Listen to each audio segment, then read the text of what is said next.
બનાસકાંઠા જિલ્લાના કાંકરેજ તાલુકાના અનેક વિસ્તારોમાં કાતરા નામની જીવાતનો ઉપદ્રવ વધ્યો છે। આ જીવાતથી ખેડૂતો ભારે પરેશાનીનો સામનો કરી રહ્યા છે, કારણ કે તે એરંડા અને પશુચારાના પાકને વ્યાપક નુકસાન પહોંચાડી રહી છે। ખેડૂતોના જણાવ્યા અનુસાર કાતરા જીવાત ખાસ કરી એરંડાના પાનના અને ડોડવાના ભાગોને કોરી ખાય છે। આ ઉપરાંત પશુઓ માટે ઉગાડવામાં આવતા ચીકુડી અને રજકા જેવા લીલા ચારાને પણ ભારે નુકસાન થઈ રહ્યું છે, જેના પાંદડા જીવાત દ્વારા ખાઈ જવાય છે। રામજીભાઈ રાયગોર, બનાસકાંઠા।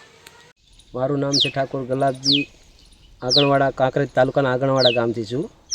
અને અમારી ખેતીની અંદર ઘણા બધા પણ કાતરા નામની જીવાત આવેલી છે। તો અમારે મોટે પાયે ખેતી તો એરંડાની જ થતી હોય છે।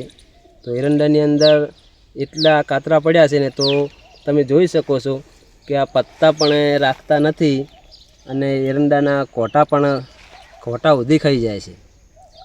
ચીકુડીમાં પણ એવા બધા કાતરા પડ્યા છે। તો માલ ઢોરને ચારવા માટે અમે કઈ રીતે ઉપયોગ કરી શકીએ? તો આની દવા, આના માટે અમે ચીરાની પણ દવા અને ઘણું બધું એને છંટકાવ કરવા છતાં એ કાતરા મરતા નથી।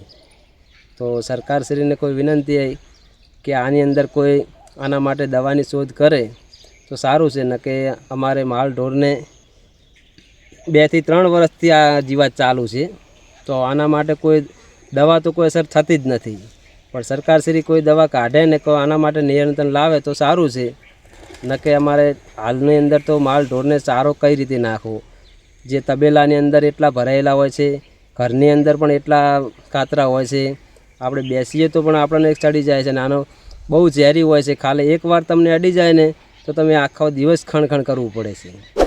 તો આના માટે સરકારશ્રીને વિનંતી કે કોઈ પણ દવાનો આના માટે લાવે નિકાલ, ન તો ખેડૂત કઈ રીતે નભી શકે।